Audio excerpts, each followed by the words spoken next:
And welcome on in. Happy New Year's Day, everybody. Glad to have you here and starting 2023 at FedEx Field in what is an all-important game. This is a playoff atmosphere today because for Washington to get to the playoffs, that is exactly what they have to do. They have to win in order to advance. Glad to have you here with us. The Browns are in town at FedEx Field. Graham Weinstein calling the plays for us joins me here to start the show as well. So the Washington Commanders come in 7-7-1. The Cleveland Browns are 6-9. And we'll be live here on the main concourse near Section 232 for the next few hours. So making sure we take you all the way up to kickoff. If you're coming on out to FedEx Field, make sure you come by and say hi. It's not just a big game because of what is going to be going on the field as well. Bram, we are also honoring the legendary Hogs today. And, of course, they are giving out to those coming in. Everybody can have little hog noses to come on out and celebrate. There's going to be some merchandise, some gear. Coach Gibbs is going to be here as well, along with the offensive line. So very excited to honor them on a day that we need that offensive line and we need the quarterback, which is now Carson Wentz, to be able to perform at their best. You know what they're supposed to do today? Coach Gibbs and the Hogs will be proud of this. Run the ball against a team that has a bad rush defense and at least one great edge rusher. And if Jadeveon Clowney plays, two great edge rushers. So I don't care who the quarterback is. Let's go old school. Counter Trey. Let's run the ball down their throat. Control time of possession like they have the whole year. Try to control this game. Keep Deshaun Watson off the field. Oh, Deshaun Watson. So he has been back there 2-2 with him under center. The offense has not looked the same since they did go to Deshaun. Of course, he was out of the game for about 2 years. There's a little bit of rust that you'd imagine of him coming back in here, but you know his completion passage percentage was like 45 last week against the Saints, but it was like negative temperatures, had a lot of drop passes. Had those passes been completed, it would have been a 75% completion percentage. He's close to being Deshaun Watson that got and earned, well, that huge mega deal. Let's hope it doesn't happen today, though, Bram. Yeah, it's funny. It's a beautiful day here. It's going to be like 60 degrees and sunny, and I heard some people from Cleveland on the field going, maybe the conditions will be better. That was the coldest game ever in Cleveland history that they played last week. The conditions were just terrible, and if you do watch him, you were with me when we were talking to Ron Rivera and walking off the field on Thursday. We asked about Deshaun Watson on the field, and he said he's learning, but you can see it, that it's coming along, and it feels like it's been a preseason for him. You know, obviously, with the suspension, he did not practice with the team for a long period of time. He didn't really rejoin them until week 10. So this is only like 6 weeks later that he actually even started practicing with them for this year, and all of a sudden now he's out on the field, and obviously they need to control him. But Chase Young is back. Montez Sweat on the other side. We have that front four we've been talking about for a few years. Keep him in the pocket. Get some pressure on him because clearly him on the move is very dangerous, but him in the pocket, it's still kind of slow developing for him. You want to keep him inside that pocket. You might have some success against him today. He does have Amari Cooper and, of course, Nick Chubb, which this defense will have to attest to going up against once again. One of the best running backs in the league. He's third in yards with over 1,300 yards as well. But meanwhile this week, the storyline for Washington was also that head coach Ron Rivera did decide to go to quarterback Carson Wentz as the starter. Wentz was injured. Of course, he broke that finger and was out, so it was Taylor Heineke that was leading this team. And despite Taylor Heineke having pretty good numbers last week in San Francisco, he did have, a lost fumble. He did have an interception at the end, and it was Carson Wentz that came in. They liked what they saw from him. He was able to read the protections, even though they blitzed a lot, and that was a big concern early on in the years, the sacks that he took, 9 sacks early on against the Eagles. And they thought that he did well with that. They liked the way that he was able to get that touchdown. So it is, once again, his team to take back over. Do you agree with that decision? I totally agree with that decision for a lot of reasons. I mean, one, here's the reality. This team is not scoring a lot of points. Taylor Heineke played very well up until the couple of turnovers in the fourth quarter last week. They still only had 14 points on the board. This has been a recurring theme for this team, and I'm not indicting him over that. And I think Taylor Heineke, if this team gets hot and their offense turns around and they made a run, they're let's dream a little bit. They ended up in the Super Bowl. He's the first person I'd give a ring to. He was everything, the spark that they needed from him.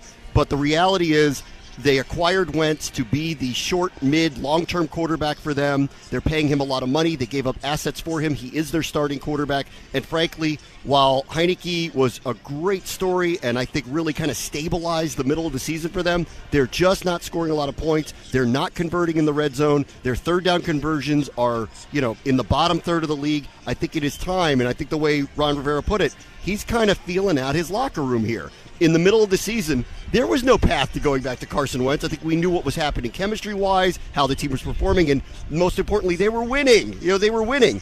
That hasn't happened in a month. And so the path is opened up again, and I think he's right. I think this team needs this spark again, and more than anything, the offense is completely different now. I want to see what he looks like, Carson Wentz, in this more run-forward, run-first offense. It is a run-forward offense, but they do not have Antonio Gibson as he's been dealing with an injury. Brian Robinson himself, he is a bit banged up. So Jonathan Williams come on in. We've seen he can be a very powerful runner, but it is also going up against a team that allows you to run on them. It is not a strength of the Browns defense in the run game. They are 8th in the passing defense, but a lot of that too could be skewed a little bit because teams have so much success running on them. Yes, that's predominantly what they do against this team. Meanwhile, it was Taylor Heineke that was 5-3-1. They did rally around him, but it is the change. It is Carson Wentz. Taylor said, "Look, it's very difficult. Any man in that locker room will tell you that they want to play." They want to be out there on the field, but now his job is to be the best backup to Carson he can be, and that's exactly what he intends to do today. What will we see differently, you think? I don't think much, actually. I think you're going to see a run-first offense because the opponent dictates you do that regardless of who the quarterback is. And I think they're going to miss Gibson today. I like his matchup. The big injury problem for the Browns all year has been they've lost 4 linebackers to season-ending injuries. So behind their front 4, and they haven't gotten quite the push up the middle I think that they expected. They have an outstanding, tremendous player in Myles Garrett on the edge. I think you want to kind of marginalize him by using the run game against them. Running the ball up the middle works. And therefore, I think Jonathan Williams as a backup is a perfect backup for today. This is a downhill rush offense today. If you've watched him in limited action, he is that style of running back behind Robinson today. So again, Antonio Gibson will be out. We're still waiting to see about Cam Curl as he missed last week's game with an ankle injury. Benjamin St. Juste as well. He continues to be dealing with an ankle injury. It has bothered him since week 11. And for Cleveland, Jadeveon Clowney, he's questionable coming off of a concussion. The injury report is presented by Optima Health Plan, a health plan you can count on. Okay, coming up, the Hogs. They were the backbone of Washington's 3 Super Bowl titles in the 1980s and early 90s. They are being honored today, and I'll talk with some of them throughout today's show. You're watching Command Center Game Day live on the Washington Commanders YouTube and social media platforms, and you're listening to Washington Commanders football. Time now for your player profile, brought to you by Pepsi, official soft drink of the Washington Commanders. Feds, letting everybody know. I don't want to hear it. I don't want to hear that. I thought I look at that. I look at that distance.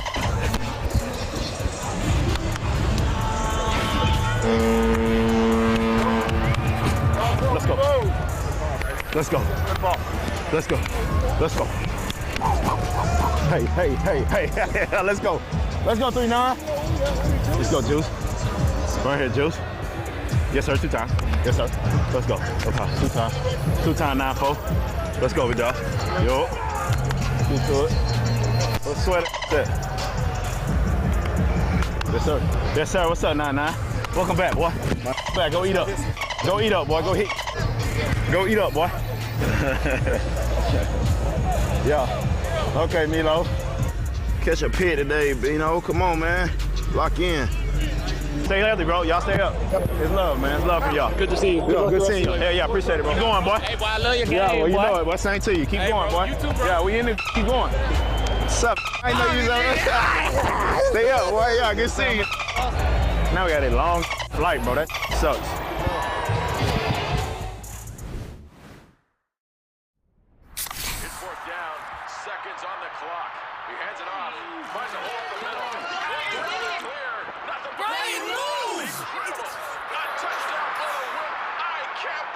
Pizza, better with Pepsi. You ever wonder why people are always on their phones? They're banking with Bank of America. Look at this guy. He bought those tickets on his credit card and he's racking up the rewards. She's using Zelle to pay him back for the hot dogs he's about to buy. That's going to bring it to And a the close here announcer? after 3. He's not checking the stats. He's finding some investment ideas with Merrill. And third, as you know, in baseball means 3. Digital tools so impressive, you just can't stop banking. What would you like the power to do? The holidays are for making memories, and you can count on Honda to help you make them. Whether it's in a capable Ridgeline, adventurous CRV, a rugged Passport, or a dynamic Pilot, start making memories of your own with a new Honda during Happy Honda Days. Buy online, reserve from select dealers, or visit your local Honda dealer today.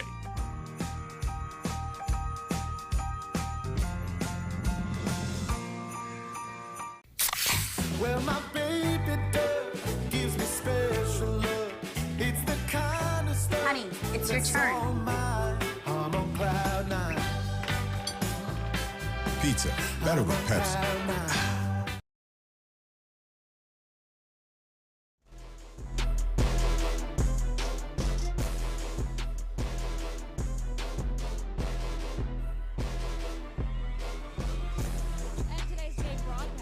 Pepsi Zero Sugar.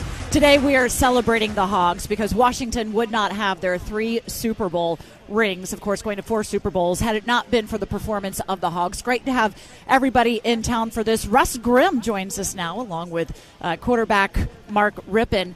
How has the festivities been? And look, everybody that comes gets a hog nose. And so, Mark, yeah, I mean, you wear it proud. What do you think, Russ? He got the look down? He's just covering that up because he had a rough night last night.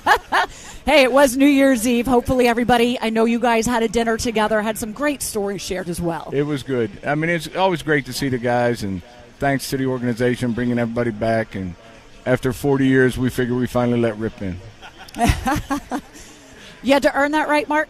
Well, I just found out I did today. So. The great thing about this week, and epitomized yesterday having Joe Gibbs there, and the thing that was synonymous with the 80s and 90s are three things. Joe Gibbs leading this group, both offensively, defensively, special teams. It's hard to talk with this little thing. I was about to say it's a little nasally, but that's okay because I'm proud to wear this. Winning Super Bowls, Joe Gibbs, and the Hogs. Yes. And we're so blessed. I'm so humbled and honored to be a part of their celebration here today, and Russ and all these guys that came back. And I'm just very, very grateful, Julie. 3 different quarterbacks for Super Bowls, and the one constant would be that offensive line, Russ. And for everybody that is coming out to FedEx Field, you will get one of the famous noses for the Hogs that Mark Rippon is wearing right now. Hopefully they don't get that one. The one he's wearing. Well, Mark gets to keep this one. You can walk away with that. I don't know that we need to share as much, but since you did earn it, you did have it. But, Russ, what are some of your favorite memories from those days? I tell people all the time, it wasn't so much the coaches, even though we had a great coaching staff with Coach Gibbs and then offensive line Coach Bugle. The thing was, we had a bunch of guys that didn't want to let anybody down. So it's not so much, hey, I'm going to play so I don't get yelled at. I'm going to play so I get paid. It's more like, hey, I'm going to play because the guy's counting on me. The guy back there throwing the ball, the guy running the ball, the guys next to me blocking the same way, the receivers, give them time to get open. I mean, it's just – and it was a good group of guys. I mean, we didn't make nowhere near the money they make now. But you know what? I bet you if you ask all the guys, they wouldn't change it. How important was it for you, understanding what this line was doing for you, Mark? Well, relationships. I think that era of football, there wasn't free agency. You did things on and off the field together. I would have loved to have been part of the 5 o'clock club, but one guy kind of ruined it for all us QBs. But anyways, it was a relationships that you had, and it was an era that of football that you didn't want, like Russ said, you didn't want to let your teammates down in any capacity. And these guys literally paved the way for all of us. I mean, we'd go into games, and back then it was like you're a 14-point favorite, 7-point favorite. We're going to have that covered by halftime. Let's go. I mean, it was like an embarrassment. Yeah, and it was not necessarily. The only thing I disagree with Jeff Bosick yesterday was he talked about getting in the bus and driving the bus. This was a Maserati, and you had to steer things a little bit differently. But these guys was so fun to play behind. I mean, 8 times. I mean, I look this pretty because of these guys. No, I don't look this pretty. You imagine if I was sacked a lot, what I would look like? It would be a lot worse. But it was amazing group of guys, and to honor them today and celebrate them today, again, I'm just humbled and so grateful to be part of this, and also to have a team that's playing and has got a chance to make it in the playoffs. What a great day this is going to be. Today's an absolutely huge day, and great day to have everybody back for on this one, because it is going to come down to how this offense works, how that line can protect as we go now to Carson Wentz under center. But Russ, what was the challenge when you do have 3 different quarterbacks in those Super Bowls that you were trying to protect? Well, it wasn't much of a challenge. I mean, some guys were a little bit more mobile than the others, but basically they were all 3 pocket passers. We didn't run no RPOs and stuff like that. It was either, fullback lines up 5 yards deep, we hand him the ball, or we throw it out to dodge routes or goes or whatever. But, it was like when they called the number, that guy stepped up. Whether it was Monk, whether it was Ricky, whether it was Gary, whether it was Alvin Garrett, a bunch of guys, Charlie Brown, they'd step up and make plays. And that's what it's all about, coming in. That's how you get to the Super Bowls. Do you have, I don't know if it's even fair to ask you this, do you have a favorite Super Bowl, or which one was the best team? Well, the best team actually that I played on, we did not win a Super Bowl. 83. It was the 83 team. There's records from that team, plus 42 on a turnover ratio. We lost 2 games that year by 1 point during the season, and then obviously we lost to the Raiders in the playoffs, but that was probably the most talented team. Did we win it all? No, but my favorite Super Bowl to remember is obviously the first one. Your first one, it's like a lot of firsts, it never goes away. Totally. This fan base is still waiting for us to get back into where that's the expectation, is to not just get to the postseason, but to get to the Super Bowl as well. In order for them to even take a step closer to that, they have to get that victory today. What do you want to see from this team today, Mark? Well, I think the one great thing about our era, too, and the era today is that once you came out of the NFC East, you're battle-tested. You knew that you hit everything twice a year. Your 4 teams that we played against were tough. They're competitions that we knew that we had. If we won and got our way out of the NFC and got ourselves into the playoffs, not only were you going to go just get into the playoffs, we're going to go deep into the playoffs with the essence of winning another Lombardi trophy. And that was our mindset. And I think the same thing should be for these guys. Let's find a way in, and let's find a way that the NFC East this year is the best conference in football. There could be literally 4 teams make the playoffs, and why not go deep and win another Lombardi trophy? It doesn't mean you can't do it. And I think these guys have the mindset, too. Once you get in, anything can happen. Absolutely. Very true. Well, we'll see. Today, it goes a long ways to being able to get in. They have to get that victory today. Gentlemen, it's an honor having you here and celebrating Julie, this day for pleasure. you. So thank you so much. Russ, of course, inducted into the Hall of Fame. Of course, they're wearing their Super Bowl rings as well. Mark Rippon, glad to have you here every Thanks, time Julie. you do come back, making some time for us as well. And it's not going to end, because since we are honoring the Hogs, we have 3-time Super Bowl champs, Donnie Warren and Jeff Bostic, coming up here next. Our pregame show is presented by the Washington Times, the exclusive reporting and proud partner of the Washington Commanders. You're watching Command Center Game Day live on the Washington Commanders YouTube and social media networks, and you are listening to Washington Commanders football.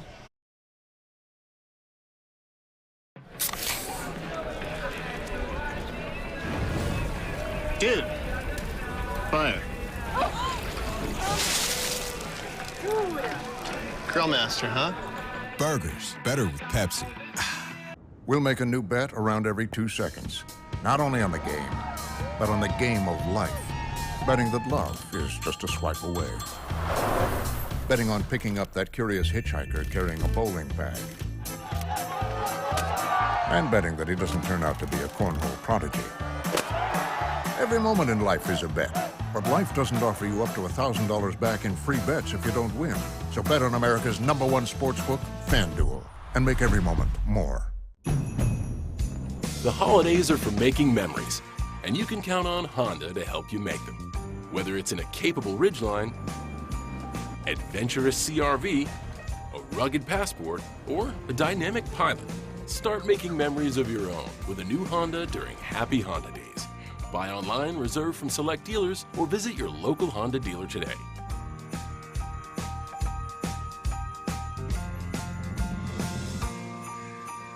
Washington Commanders football is back, and so is our BOGO. On game day, buy 1 large pizza and get a 2nd large pizza for free. Order online or download the app today. Paisanos, official pizza partner of the Washington Commanders. Going through that journey, you might have been conscious of it, but still at the same time not conscious about the stuff that you've been going through. That's kind of has been telling you, like, in that other side, like, hey man, you can give up now if you want to. Right. What is it like to just be that person that's kind of living that? Man, it's a blessing, man. It's a blessing. Because in reality, most people don't think it's going to be them, right? Everybody has a motivational story, but you don't know it's going to be you that's going to have the one that touches so many people. And I can't thank nobody but God, these guys and downstairs in this building and these coaches and all of you guys, man. Yeah. Like you said, it take a village. Yeah. It take a village. And believe it or not, most people won't say it, but like we pay attention to the things that you guys say. You know what I'm saying? You the OGs. You the guys that have walked in and have done it at a high level. So the respect level is there. Yeah. So when guys like you get behind players like us, like that means something, that whole weight. I can't tell you how many times like I've heard something you guys have said and you probably don't even realize what it was. Yeah. But it resonated with me to the point where it was like, all right, somebody see you. That's validation. Yeah, somebody see it. Yeah. Right. Somebody see it. And that just gives you that urge to keep going and keep digging. Yeah. And like, yeah, man, like it's the village, man. The village got me here. I can't take all credit for that because it's a small fraction of me and it's a big fraction of everybody else around me.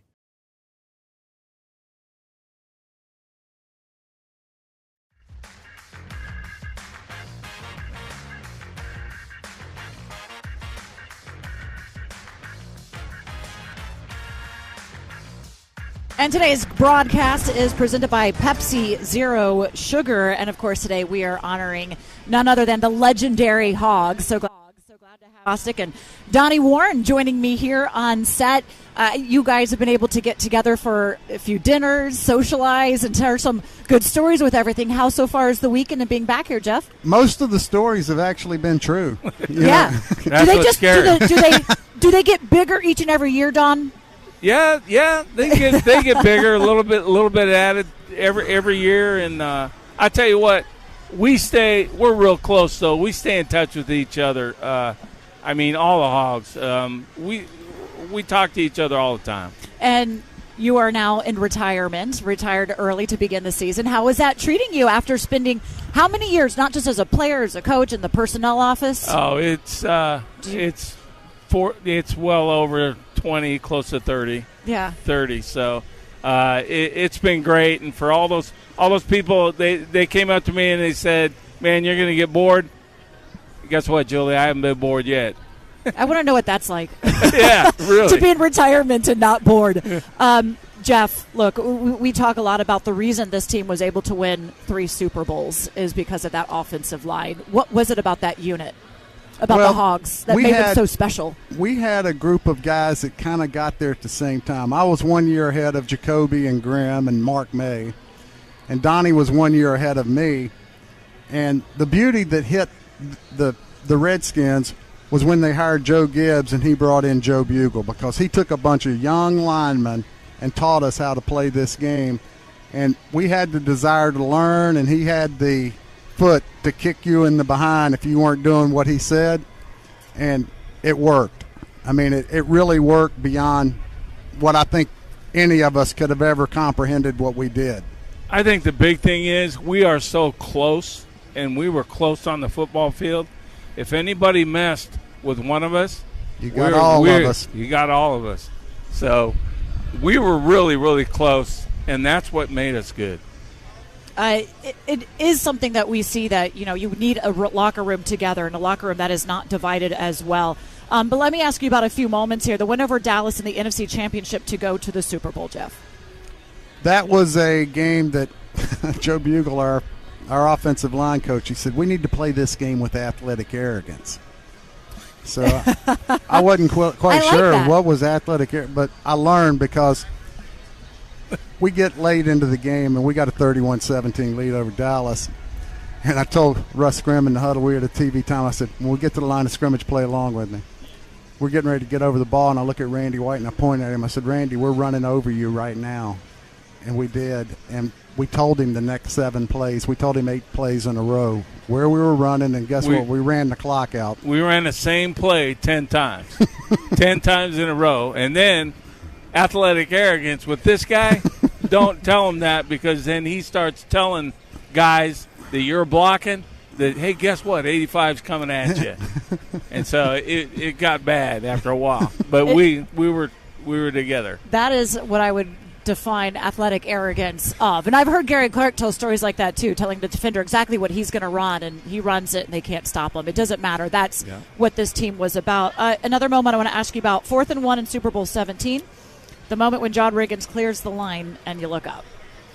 Well, I was buried underneath the defensive tackle and probably part of the end. I got to see John's last 15 yards, and when I did, it was like joy bust out of my body. I mean, I knew we'd won the Super Bowl.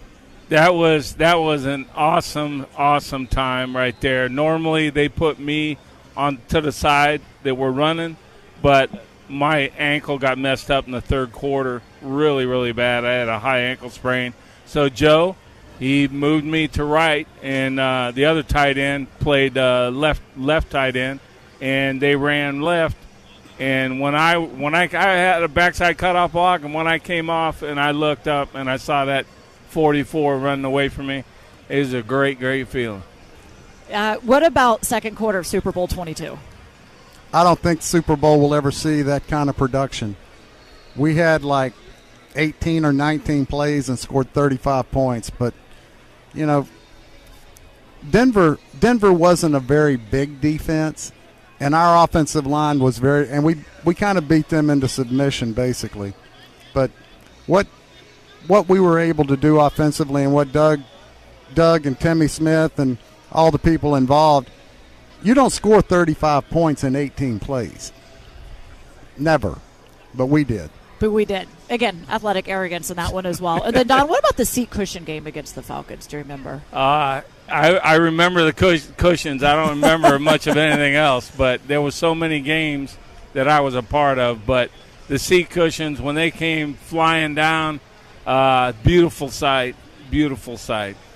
That's what this fan base was known for. Being so passionate and just really rallying behind. But, of course, they rallied behind you guys because you are having success. I'm going to take that. We need this team to have that athletic arrogance in order to be able to get the victory today, to move on, to get back to those years where it's expected to get into the postseason and it is expected to advance to where they can come in and flash their rings, as both of you gentlemen are flashing yours this week. And great to have you back here. Yeah. It's so good to be here. I asked Donnie, I said, do you miss us? Because he used to be around the building all the time. His answer was no. Yeah. No, yeah. No, there you go. All right, glad to have you back here. Enjoy this day. Enjoy this fan base loving and supporting you. We're going to have a fun day beating the Browns. How about that? There we go. That's what it's all about, expectation of doing that. Well, our pregame show is presented by the Washington Times, the exclusive reporting and proud partner of the Washington Commanders. When we come back, London Fletcher will join me. We're going to talk about if the move to Carson Wentz results in more points for the struggling Washington offense. You're watching Command Center Game Day live on the Washington Commanders YouTube and social media platforms, and you are listening to Washington Commanders football. Time now for your fresh takes, brought to you by Safeway, the official supermarket of the Washington Commanders. Logan Paulson and Santana Moss. And look, there are just 2 games to go in the season, and nobody has to talk about how important this one is, and of course, how important it is for Carson Wentz. Santana. Well, the talk all week has been Carson Wentz is back, so I'm thinking everybody in the world is thinking, okay, Washington's going back to the passing game. Not so fast. I think the run game still leads Washington this week to win over the Browns. Yeah, I think so. I mean, that's ideally what you'd want, right? You'd want Brian Robinson and all the skill that he's brought to the position to insulate Carson Wentz and insulate those decisions. So I think that's totally right on track. I think the defense helps him out, too. I think the defense gets 2 turnovers. I know Deshaun Watson's playing better each and every week, but he does put the ball in harm's way. I think the defense can capitalize on that. And if they can do that, get the offense more possessions, put Carson in advantageous situations where he doesn't have to press. I think that's the ideal situation for this offense. Yeah, I mean, if you talk about the run game, we understand our running backs are a little bit banged up going into this one, but still, it is the philosophy, the identity of how this offense has gone. Everybody wants to know, will that change with Carson? Well, the Browns, they will let you run on them, maybe not so much pass on them, but they give up, almost 140 rushing yards a game. It's like one of the bottoms of the league, 25th in the league. So, okay. Beat them. There Feed you go. them, let them eat, right? I Attack don't care the middle of who's that back defense. there carrying the rock, just run it, and of course that relies a lot on the offensive line as well getting to go. There are your fresh takes against the Cleveland Browns today at FedEx Field.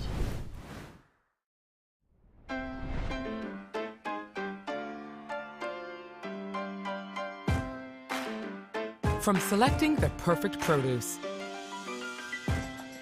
and triple checking its quality to preparing it for you. We have perfected the art of fresh.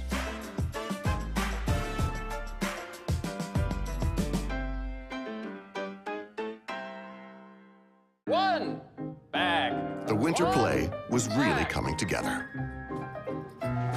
Until disaster struck. Tensions were high. Luckily, replacement costumes were shipped with FedEx, which means Mr. Harvey could picture the perfect night. We're ready for the holidays, so you're ready for what's next. The holidays are for making memories, and you can count on Honda to help you make them. Whether it's in a capable Ridgeline, adventurous CRV, a rugged Passport, or a dynamic Pilot, start making memories of your own with a new Honda during Happy Honda Days. Buy online, reserve from select dealers, or visit your local Honda dealer today.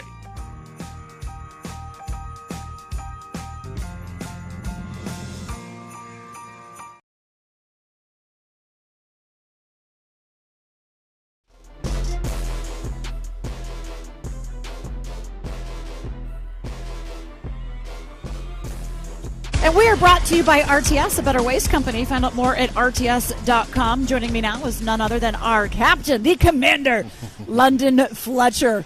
London, it's really great talking to all these Hogs, but they would never let you pass them. Oh, yeah, right, Julie. I mean, they were great players, but I didn't really think anybody could block me, so they would have had their hands full messing with me too. So you didn't hear it. They were talking about athletic arrogance. You just exuded that right there. I'm extremely arrogant. It ain't arrogant if it's true either. Well, so. and that was their point as well, is athletically they were able to back it up. We got some 59 jerseys in the house here as well.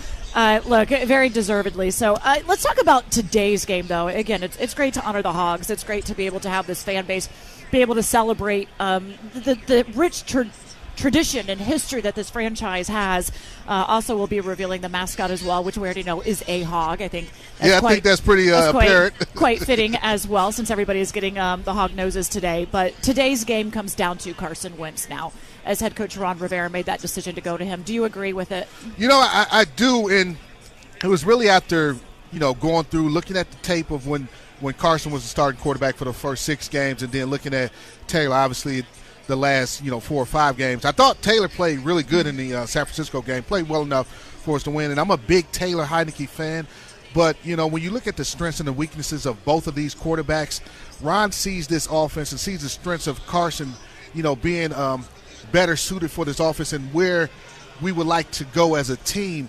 There's more of the field that comes into play when you have Carson at the quarterback position, his ability to throw the football, all over the field, make all the throws. And quite frankly, we weren't getting all of that with Taylor at the quarterback position. So I understand why they made that move. Taylor had 5 lost fumbles in just 9 games, tied for the second lowest in the league with Josh Allen and Matt Ryan. Only Trevor Lawrence has more with 8. And I think that was it, because we were talking in the middle of that game and said, when do they potentially move towards Carson Wentz? Because I think you had to know that was going to come. It was fair to say, okay, Taylor, you have led this team. This team has rallied around you. But they also, they brought in Carson Wentz for a reason.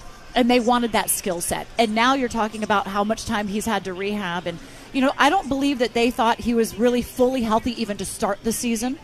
And they feel that he is now, which should help with the production, a way he can kind of help read the coverages and maybe be a little bit more mobile than we saw at the beginning of the season as well from him. But what are we going to see differently? Is it just going to be more downfield passes? Is it going to be more Terry, more Jahan? It's going to be. It's not all of a sudden we're going to go back to the offense that we were running when Carson was the quarterback at the beginning of the year, where we were throwing it, 65, 66% of the time. We're not going to all of a sudden get away from the running offense that we've kind of gone to. We still will lean more on the run game, but the ability to take more shots, to use the entire field, will come into play. There's also a situation where, Carson just gets the ball out a little faster than Taylor, processes it a little bit quicker. And then also there was times where Taylor was taking, his drops were a little bit too deep, and some of the sacks were happening because maybe he's setting too far deep, where Carson, because he's taller, he doesn't need as deep of a drop. He stands a little bit taller in the pocket. So those things, those aspects will definitely come into play and with Carson at the quarterback. A lot of it, too, is what, Carson was giving credit to, because the 49ers came after Carson because, look, he had been sacked a lot, and it was a knock against him a little bit on that. He didn't have the mobility that maybe Taylor Heineke did have. But they said that, Scott Turner was able to adjust the game plan for that. Carson was able to make quick decisions, get the ball out fast. And so you have Myles Garrett coming for you. Yeah. You have to be able to attest for that as well. Yeah, you have to. And when you look at the Browns and you say, who's the guy that we need to stop or get blocked when it comes to, let's call it drop back passing, is Myles Garrett. Now, he's going to line up on Charles Leno Jr. a lot. And Leno, I'm sure they'll give him some help at times. But there's also going to be times where Charles is going to have to hold us into the bargain. And Myles Garrett, especially in obvious third and long situations where he's getting off the ball, he has that great speed rush, and he's a big physical guy. So, you're going to have to be prepared for that. But the thing that I like about Carson, when you talked about blitzing as well, his ability to get the ball out quickly and know where to go with the football. I saw it in his ball game against the 49ers, and then even in some of the games early in the year where, you go back and you forget about some of the things that he was able to do against the blitz. That is something that, he's got to be he's able to pick up the protections differently. And he kind of knows his offense differently as well. I'm glad you brought up protection. There was a couple times, and I didn't see it as much with Taylor, where Carson was able to change the protection, where he sees, okay, we got the protection going to our right, but hey, the blitz is coming to our left. He makes an adjustment, and that comes with the experience. Changing the protection, that is going to allow him to know he has enough time to throw the football. I saw him do that a couple times.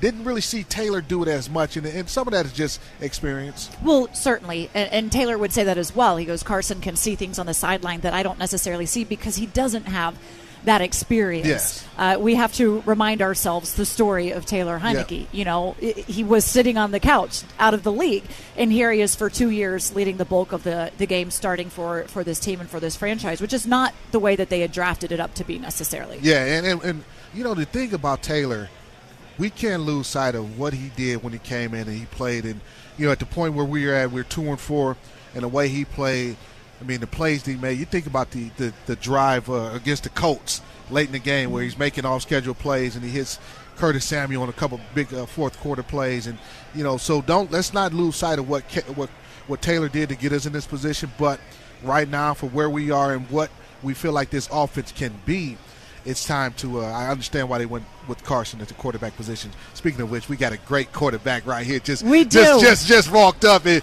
the Doug Williams. We have Doug Williams coming up here joining us in just a few moments wearing the big hat, and as well coming with him is Raleigh McKenzie because we are honoring the Hogs today. So excited to have them. Wait and tell everybody, look, we are streaming and showing you, not just coming to you on Big 100. We are showing you live look in on the field. So you're going to make sure you do stop by and tune into our social media platforms to see Doug Williams with his big hat called the Hogs. Real quickly, I want to give the inactives for you. The inactives for Washington: quarterback Sam Howell, running back Antonio Gibson, cornerback Benjamin St. Juste, safety Cam Curl, guard Chris Paul, Sadiq Charles, and then defensive end James Smith-Williams. And for Cleveland, quarterback Kellen Mond, running back Demetric Felton Jr., cornerback Thomas Graham Jr., defensive tackle Ben Still, defensive end Isaiah Thomas, tackle Chris Hubbard, and defensive tackle Tommy Togai. Today's injury and inactive report is presented by Optima Health Plan, a health plan you can count on, and we'll continue celebrating the Hogs when we come back here at FedEx Field. You are watching Command Center Game Day live on the Washington Commanders YouTube and social media platforms, and this is the Washington Commanders Football Radio Network. We'll make a new bet around every 2 seconds, not only on the game, but on the game of life. Betting that love is just a swipe away. Betting on picking up that curious hitchhiker carrying a bowling bag. And betting that he doesn't turn out to be a cornhole prodigy. Every moment in life is a bet, but life doesn't offer you up to $1,000 back in free bets if you don't win. So bet on America's #1 sportsbook, FanDuel, and make every moment more.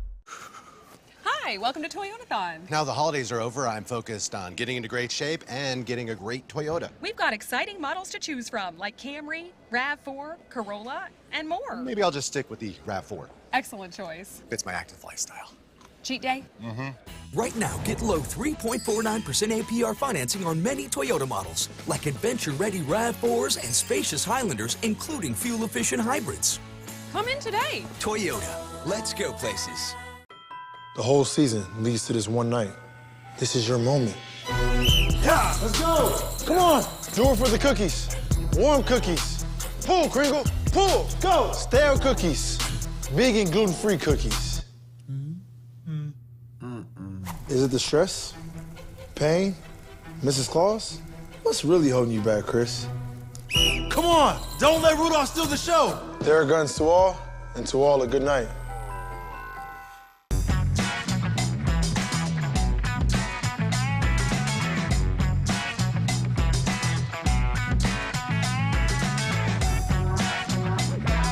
So we come from two, I guess you can call it, prestige universities when it comes to especially football. Yeah. University of Miami, man, when you speak of the U, you talk about the ball players. Right. You talk about the guys that carried over from what we did in college or the collegiate level to the pros.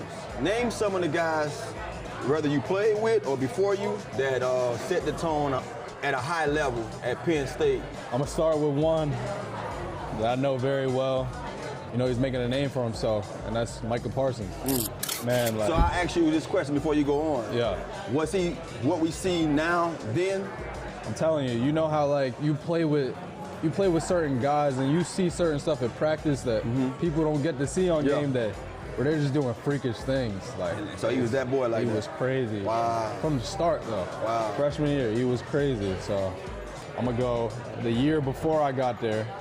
A guy that I knew real well, played against him in high school, Saquon Barkley. Ooh. Tough. Yeah, man. he's a beast. He's a beast. Like, they talk about his thighs all the time. Crazy. Man. Crazy. Got some tree trunks down there, don't he? Man, I remember I got to Penn State in 2018. In our weight room, we have like records. And then you look at the overall history, and he's top 3 in every category. Wow.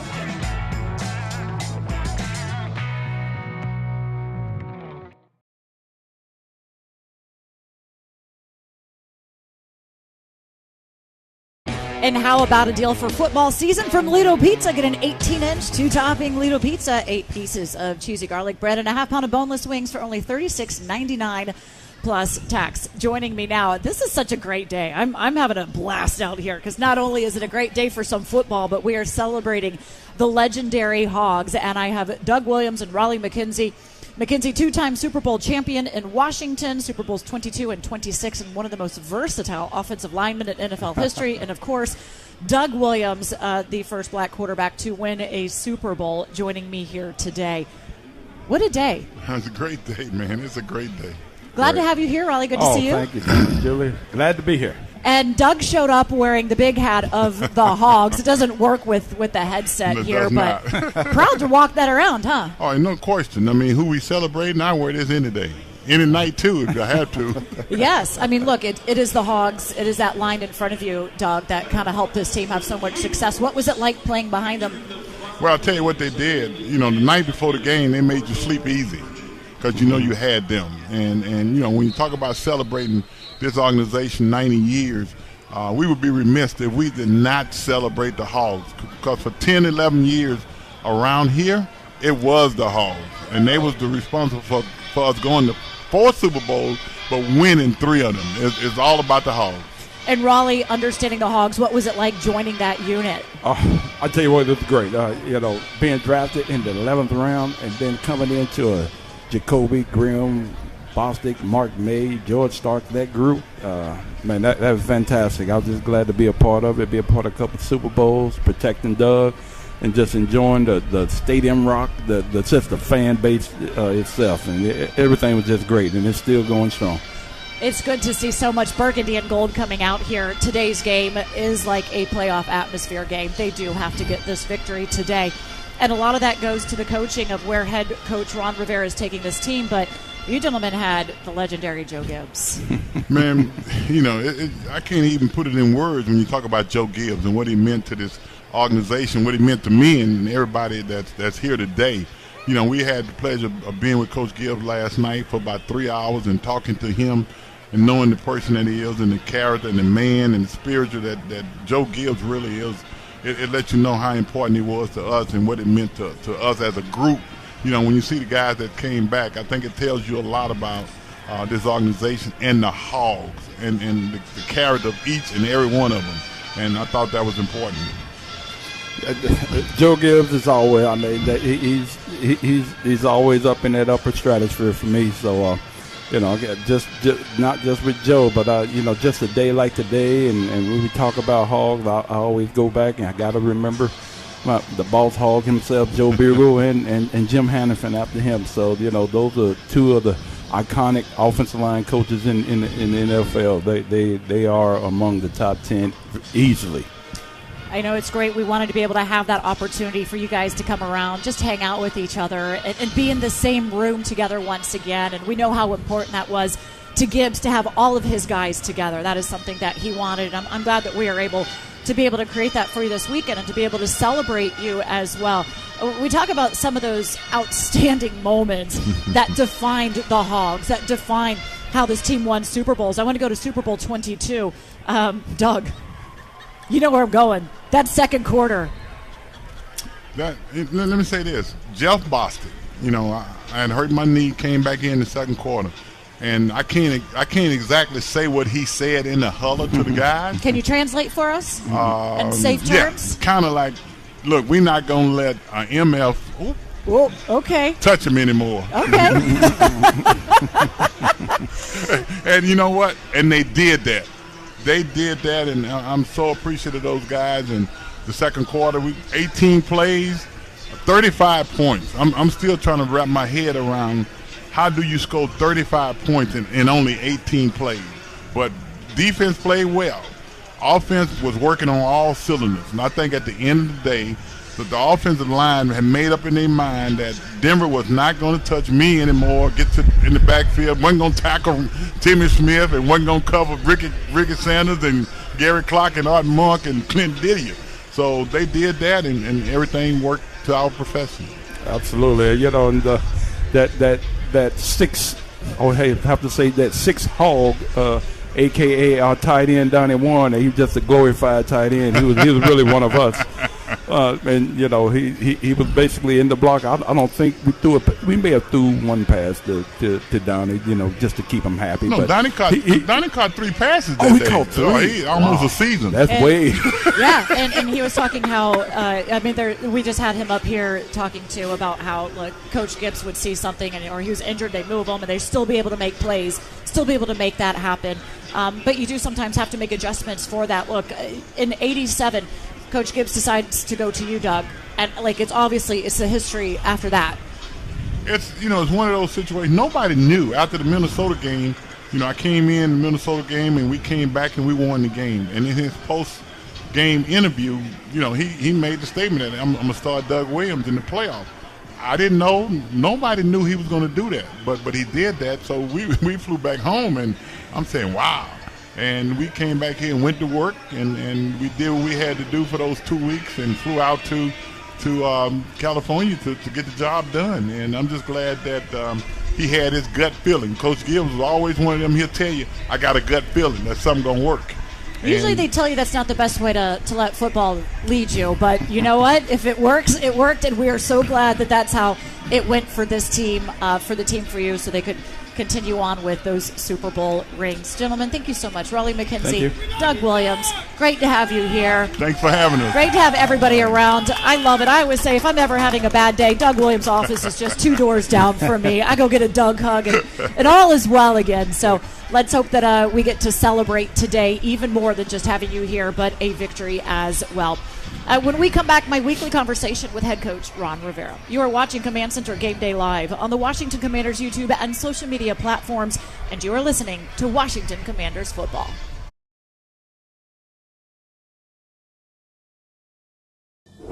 Veterans, you may have earned a variety of VA benefits. Did you know VA can help you further your education and pursue professional training? The Home Loan Guarantee Program can help you buy, repair, or adapt a home. VA provides housing support if you find yourself homeless or at risk of homelessness. And don't forget world-class health care. Learn more about these and other VA benefits. visit choose.va.gov.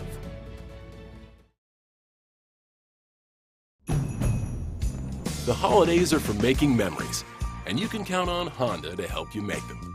Whether it's in a capable Ridgeline, adventurous CRV, a rugged Passport, or a dynamic Pilot, start making memories of your own with a new Honda during Happy Honda Days. Buy online, reserve from select dealers, or visit your local Honda dealer today.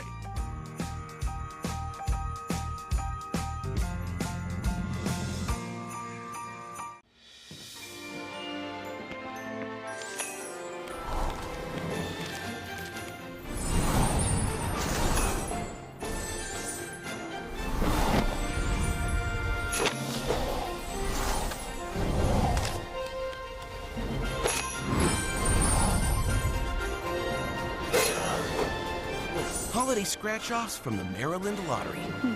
Must have left them in the car. They're sure to make spirits bright. Tress, you remember my story with Chase.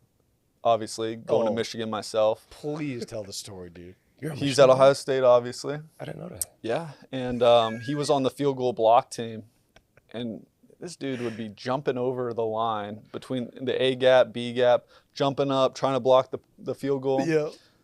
And I've only smack talk once in my entire college And he picked career. the biggest dude on the field? And it was when we played them. We made the field goal, went right up to Chase. And I Heisman my ass. I just that I what just you went said? off. Yeah. Oh. And I went off on him. It's And always the long snappers. It's always the long snapper. I told Cheese. I told him. Gets into it with a long snapper every game. I told Cheese. I told him, I said, throw a punch. I was like, let's get You this said guy. that? Yes, I was like, let's get this guy out of the game. So I I'll told shake one for the Dude, team. I told Cheese, I was just like, what if one day, like, the locker room's empty, and it just happens to be you and Chase, and Chase has a locker really close to the specialist. 3 down. And what if everybody's out of there except for you and Chase, and you're just sitting there, maybe you're getting dressed, and you turn around, and he's just rating your grill, and he looks at you and goes, I remember what you said. What would you do? Jesus.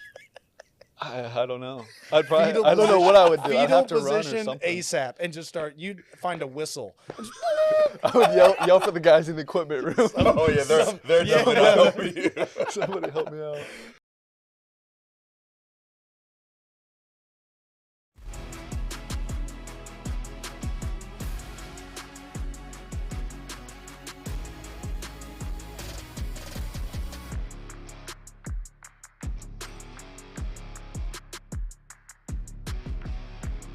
Here at FedEx Field, and I get to talk each and every week with head coach Ron Rivera on how he is preparing his team.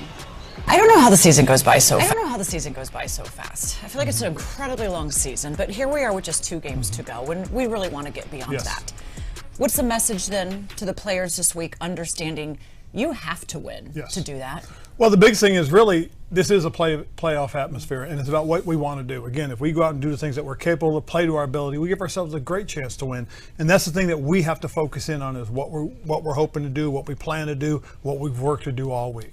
And you decided to make a change at quarterback, going back to Carson Wentz. What all went into that decision? Well, there was a lot of things. I mean, the last 3 games that we played, we've come out with 2 losses and a tie, and they're all 3 close games. For a while, the San Francisco game was close into the third quarter, but as things kind of went a little awry, the thing that I'm looking for is a little bit of a spark. Not necessarily just because you're going to put it on one position, but we're looking for something a little bit different. And I think this gives us an opportunity to see what we can do, with Carson back there as well. Look, you brought Carson here for a reason. How does the play calling now change with him back there? Because he is a very different quarterback than Taylor Heineke. Well, one thing is we do anticipate running the football first and foremost. But secondly, I think some of the play action stuff that we have with some of the routes can be different, just because of the arm strength. The arm talent's a little bit different. So some of those routes will be different. Well, the Browns, they will let you run on them, so it should be a good day on the ground game. But you can now take advantage of maybe that depth and the arm strength that he does have, which is one of the reasons you did want him here as well. But where are you in the chemistry with him, with Terry McLaurin, Jahan Dotson, and Curtis Samuel? Because that's something we talk a lot about they need. Well, I thought it was pretty good, in the experience that he had in this game. I mean, some of the balls he threw were right on the money. Some of the balls were thrown to the different receivers. He threw the ball to 5 different receivers. So there is that vision that he has, I think, to distribute the ball, and that's what we're going to try and work on as we get into this game. As your offensive line has gone through a lot of different shuffles and changes, Taylor Heineke has been able to kind of use his legs to escape that. But we saw San Fran bring a lot of pressure on Carson as well. You have Myles Garrett coming. Where are you in that? The biggest thing, Julie, when you watched him, when Carson felt the pressure, he's got this quick twitch, this ability to get the ball out quickly, which he did a couple times on some of the pressures he read right off the bat. He got the ball out. A couple times he was able to stand tall in the pocket, absorb a little bit of that and then get the ball out as well, which he did because of the arm strength. So there is a little bit of give and take. What we lose in terms of the mobility from Taylor, we're going to gain with a little bit more with the arm strength and the quickness. All right, looking forward to seeing what this offense is under Carson Wentz now versus when we were earlier in the season. Now, defensively, the offense for them is a little bit different with Deshaun Watson out there. What do you need to see from your defense to take advantage of him still trying to get back into the game? Well, I think first we have to be very disciplined in our game. One thing that they do very well again is they do run the ball. So we've got to be able to shut the run down. That will make their play action void. If we don't, again, because of Deshaun's athletic ability and his ability to get outside the pocket and improvise, he can make things tough on us. So again, we've got to be disciplined. We've got to be able to contain the quarterback, shut the run game down first and foremost, and give ourselves that opportunity to be able to now, once we can get him into third and long, we can put our ears back in pass rush. You've faced a lot of good running backs. Nick Chubb, just another one. Is he different than what you've seen before? I think he's one of the better ones in this league. I really do. He's a terrific football player. He's a good runner. They've got a good running scheme. They really do. Coach Callahan has done a nice job with that group of offensive linemen that they have. They're a physical bunch, and again, we've got to be able to set vertical edges. We've got to be able to keep the ball constricted and not allow those creases to open, because Nick Chubb going downhill, he's a load. And how is it having Chase Young back? It's pretty exciting. It really is. He started off a little tentative. And what was interesting is in preparation for this game, I actually went back and watched the 2020 game just to kind of watch it. And I got to watch our defensive guys do some things against the 49ers in 2020. And one guy that stood out was 99. Well, as I got to review the game this past week, from this past Sunday, or Saturday, I got a chance to watch him, and he did some things that were very similar to back in the day. So I'm pretty excited. I hope to see him take another step going forward this week.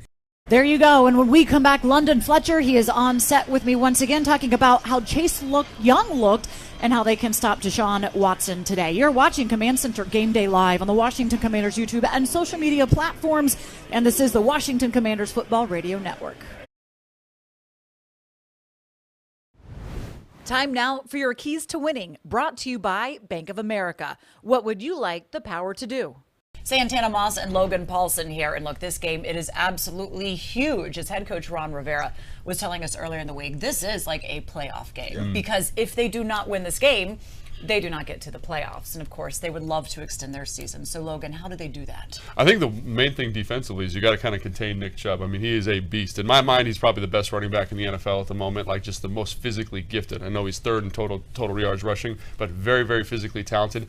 They do everything off of the run game, their play action stuff. Stefanski wants to take his shot down the field with the play action passing attack. So limit the effectiveness on first down, get him out of those play action shot attempts. I think the defense is going to be in a good spot. Can you guess what my key is? I don't know. Let's see. Turnovers? Turnovers, baby. We have to win the turnover battle. I think the last 3 weeks we've had 5 turnovers and only took away 2 of them. Yeah, right. So that goes to show you right there. We haven't been winning the turnover battle. That's why we 0-2-1. So win the turnover battle this week, and we should get a win. Well, and the challenge too is when they're turning the ball over, the other team is converting and making points off of that. So it's just kind of like free fall, give the points away, and you can't afford to do that, especially if the offense has not been as explosive in the red zone as you would like. But maybe that's one of the reasons why they did decide to go to Carson Wentz. But I'm with you, Tana. That's your key. I mean, it's a good key, and when he says it, we win. So it is. You missed it once. Little emoji. Let me go ahead. Give me an emoji. The keys to a victory today against the Cleveland Browns in what is a must-win. You ever wonder why people are always on their phones? They're banking with Bank of America. Look at this guy. He bought those tickets on his credit card, and he's racking up the rewards. She's using Zelle to pay him back for the hot dogs he's about to buy.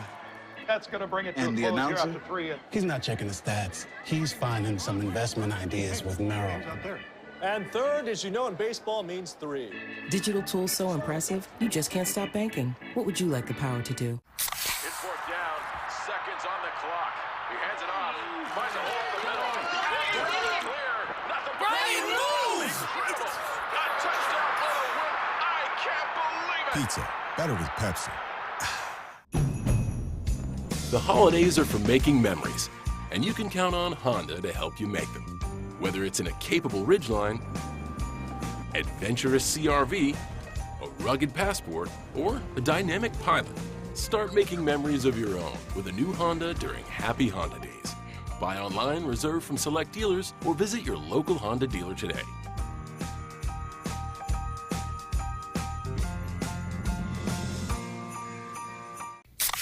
Well, my baby does gives me special love. It's the kind of stuff. Honey, it's your turn. I'm on cloud nine. Pizza. Better with Pepsi.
We are presented by Chesapeake Employers Insurance Company. Now, lower workers' comp rates and a corporate dividend. If that doesn't get you psyched for game day, it is the final countdown. London Fletcher joins me once again.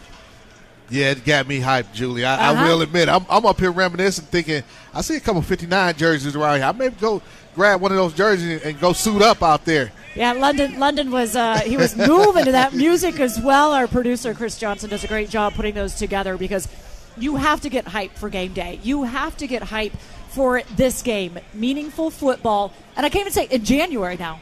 Yeah. Meaningful football in January. Happy New Year's Day to everybody out there. We are starting 2023 on a high note. That is what the plan is. And to do that, you have to take down the Cleveland Browns. And to do that, this defense will have to make sure that they do step up and do not let Deshaun Watson, who is still kind of adjusting and trying to get that rust off and get back into a rhythm, be able to make sure that today is not the day that he does that. A big part of that will be having Chase Young out there on the field. What did you see from him last week that you liked and that you want him to build off of? Yeah, I liked a lot of what I saw from Chase last week. What I saw is his ability. You see his presence, his size. But what I was impressed with, there was a couple run plays where he stacked the line of scrimmage. There was tight ends trying to double team him, and Chase was able to force the ball back inside of him. He had a couple nice rushes against Trent Williams, which we all know and regard how we regard Trent Williams. Chase was disruptive, instinctive, batted the ball down, sniffed out a screen play. So you see him, and I felt like he got more comfortable as the game went on. He got more confident and saying, "Hey, I can go out and do the things that I'm capable of doing." I expect him to be even more disruptive in this ball game. I know he played 30 plays this past weekend. I expect him to play a lot more in this ball game. He was supposed to only have 12 or 15 snaps as he was going to work his way back in. But he said he knew early on that he felt fine. He went way over that, going for 30 snaps in that game as well. But I think he was asked, like, when did you realize you're going to play more? He goes, when things were getting a little rough out there, he knew that he needed to be out there to make an impact. Yep. Deshaun Watson, he composed the threat with his arm. with his legs. What is the challenge for this line in what they need to do to get after him today and contain him? Well, first of all, you're going to have to, earn the right to be able to rush the passer, and the way you do that, you got to stop the run. And Nick Chubb is one of the best running backs in the National Football League. The Browns do a lot of great things in their run scheme, trying to get out on the perimeter. We struggled with those perimeter-type runs last week against the San Francisco 49ers. So we must shut down Nick Chubb first and foremost to be able to get after Deshaun Watson. He's still kind of learning I won't say learning the offense, kind of going through the growing pains of being in this offense. He even himself said he is still learning it. It's yeah, very okay. different. Right. He said it's very different than what he was running in Houston, so he's still even having to learn the personnel around the building, exactly. Learn the offense, and a lot of that too. He said he would rely a lot on his footwork, and this is more of a rhythm kind of an offense. Exactly. So he's still trying to get in rhythm with his wide receivers. We need to be able to. Thinking we play a little bit more zone coverage, force him to hold the ball a little bit longer, allow that pass rush to get to him. Obviously, having Chase, Deron Payne, Jonathan Allen, Montez Sweat. I think we can beat their tackles. So it's just a matter of being able to force him to hold the ball a little bit longer so we can get after him. Stopping the run. You mentioned Nick Chubb, and even head coach Ron Rivera said he's probably one of the most dynamic running backs that they will have seen, and they've seen a lot of really good running backs so far this season.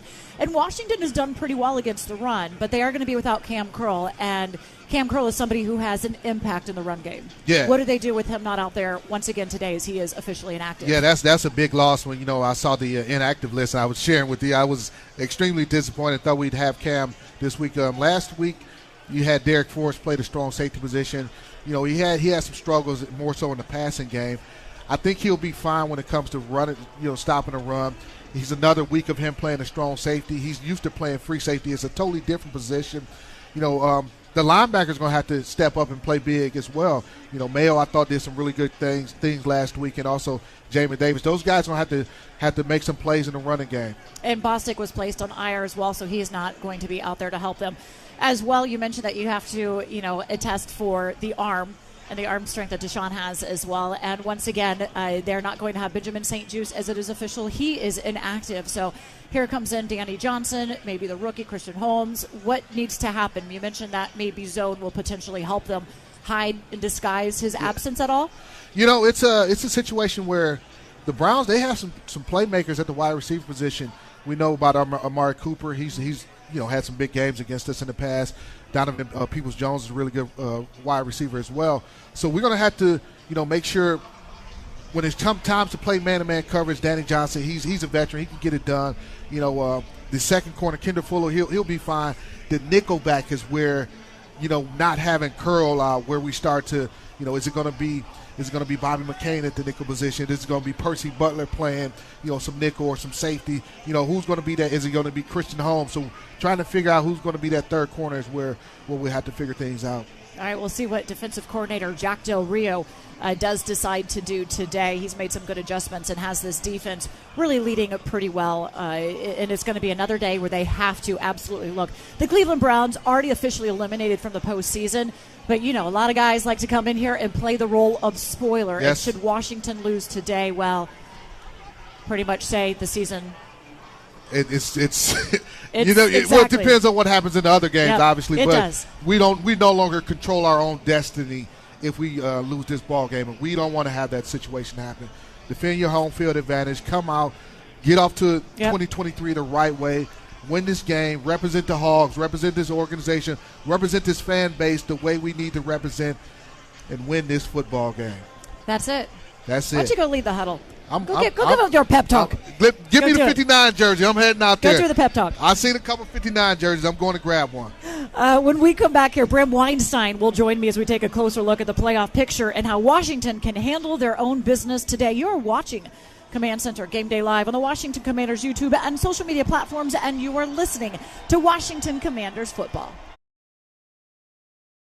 Washington Commanders football is back, and so is our BOGO. On game day, buy one large pizza and get a second large pizza for free. Order online or download the app today. Paisanos, official pizza partner of the Washington Commanders. We'll make a new bet around every 2 seconds. Not only on the game, but on the game of life. Betting that love is just a swipe away. Betting on picking up that curious hitchhiker carrying a bowling bag. and betting that he doesn't turn out to be a cornhole prodigy. Every moment in life is a bet, but life doesn't offer you up to $1,000 back in free bets if you don't win. So bet on America's #1 sportsbook, FanDuel, and make every moment more. The holidays are for making memories, and you can count on Honda to help you make them. Whether it's in a capable Ridgeline, adventurous CRV, a rugged Passport, or a dynamic Pilot, start making memories of your own with a new Honda during Happy Honda Days. Buy online, reserve from select dealers, or visit your local Honda dealer today.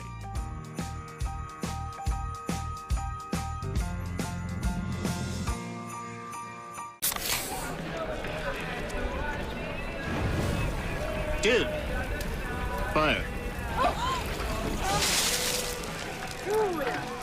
Grill master, huh?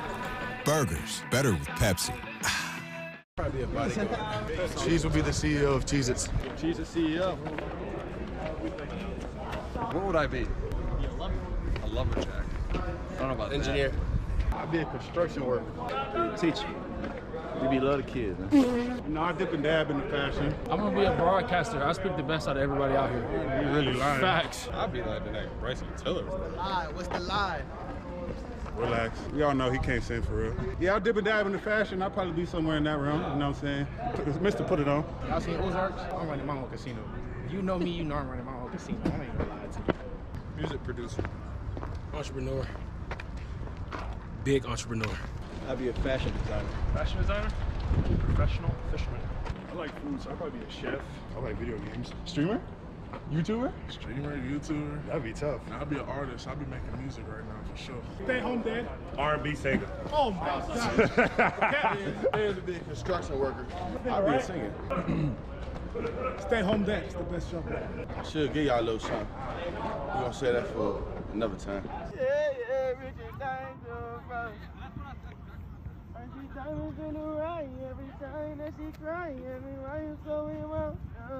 I'm selling shoes.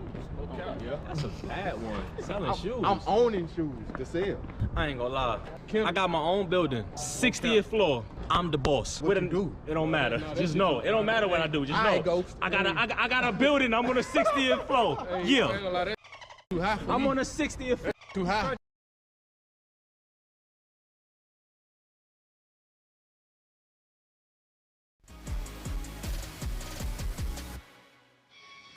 Purdy over the middle, popped up in the air by Jawar Jennings and intercepted. Huge break, picked up by Derek Forrest. Jennings should have had an easy catch. He misplayed the ball, popped it up in the air, and we'll take it. Turnover, Washington. Derek Forrest, he just always knows right where to be able to grab that ball. They didn't have a takeaway last week. They get it now, celebrating in the end zone. And Derek Forrest's interception last Saturday is our intelligent play of the game, presented by Fognigma. Command the cloud and dominate cyber operations with Fognigma. The man calling that play joins me now. Bram Weinstein calls all the plays for us here for the Washington Commanders. That's exciting. I mean, Defo. He is on a mission, it seems like, this season. 4 picks, leads the team. You know who the last person to get 5 is on this I team? would say it was the gentleman that was here with me just a few moments ago, number 59. I'm hoping he's not hearing this because I don't know if he remembers that. Because I want to pull that. If Defo gets an interception the last couple of weeks, we could pull that out on air with him. 2012. He had 5 interceptions. Derek Forrest could very well get to that number here today. But what a story he's been for this. And what a story we have here telling today about this team.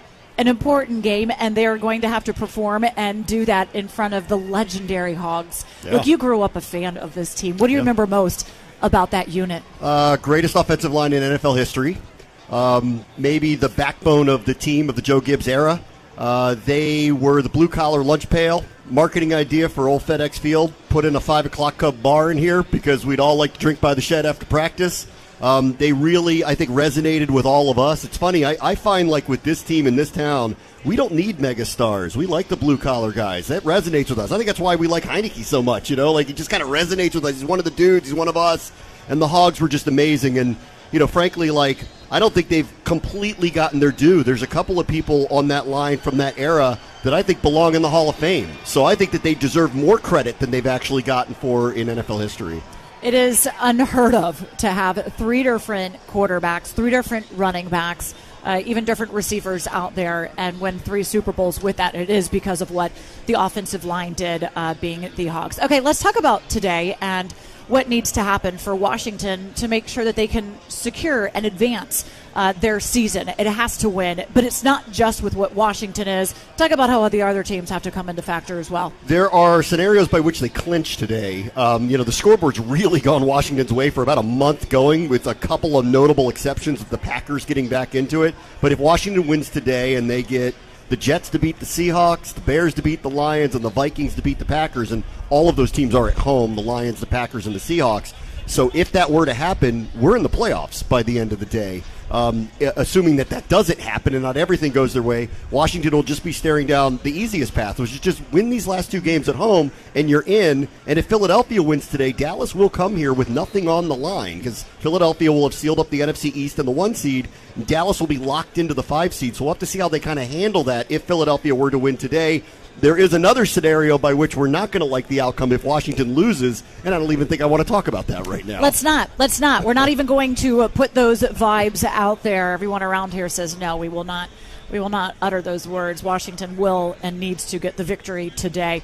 Who do you see being the favorites playing in Arizona in about a month or so? Ooh, I think it's hard to pick against Philadelphia, but the team we saw last week, San Francisco, looks outstanding, top to bottom. Even with Mr. Irrelevant leading the offense. And I think that's the one thing, without the experience, and then when they get into the playoffs, what's that going to look like? But they could end up as the 2 seed, which means that they're staring down potentially, their first road game in the playoffs being in the NFC Championship game. So they look difficult. And I bet the rest of the NFC is rooting for us. Nobody wants Aaron Rodgers in the playoffs. Like, we secure him being held out. So I'm sure the rest of the conference is looking around hoping that we keep him out of the playoffs this year. So right now, I think I still like Philadelphia, top to bottom. They've been the best team in the NFC all year. And in the AFC, take your pick.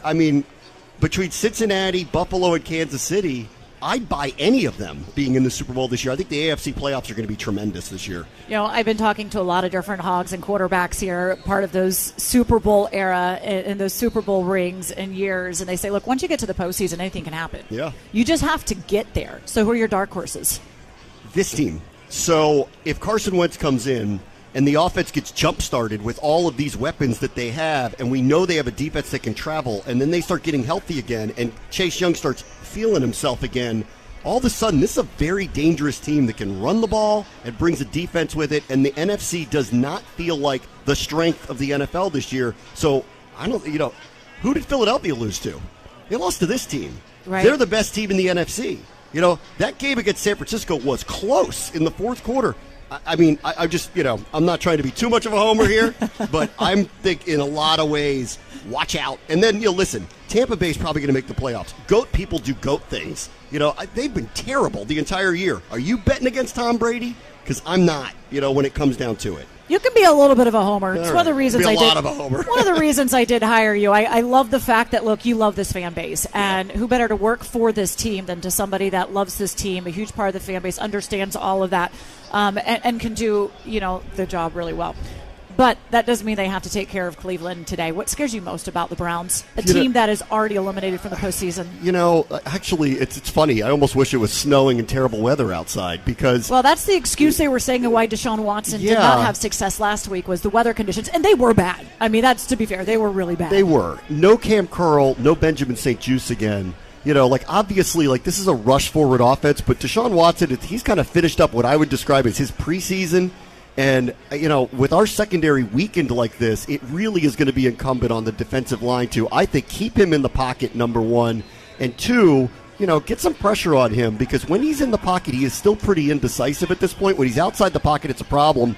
And look, we're missing a lot of people in the secondary. So I don't want to see Deshaun Watson moving around, surveying the field, and then suddenly we're in a boat race with a team like that. We know what Watson can be.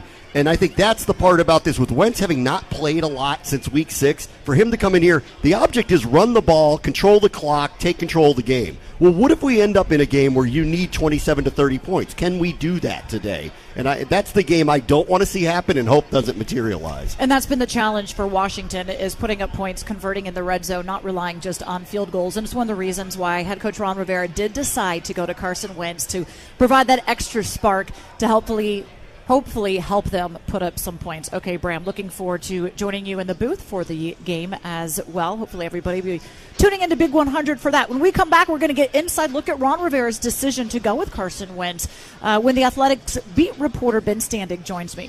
You are watching Command Center Game Day Live on the Washington Commanders YouTube and social media platforms, and this is the Washington Commanders Football Radio Network.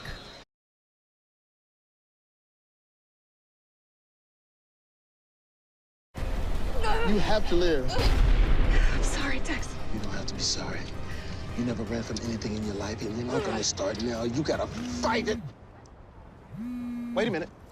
Oh, snap. Dallas just covered the spread. We got the money, baby. Jamie. Bang. Jamie, could you just... Thank you. You're right. You're right. Phones off! Okay. Where was I? Oh, I was dying. Dying. Let's go. Sorry.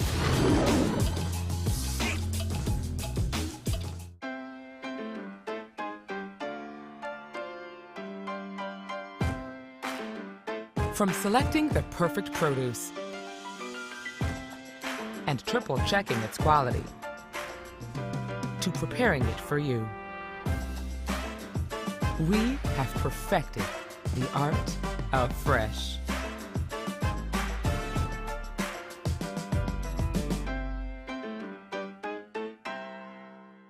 One bag. The winter play was really coming together. Until disaster struck. Tensions were high. Luckily, replacement costumes were shipped with FedEx, which means Mr. Harvey could picture the perfect night. We're ready for the holidays, so you're ready for what's next.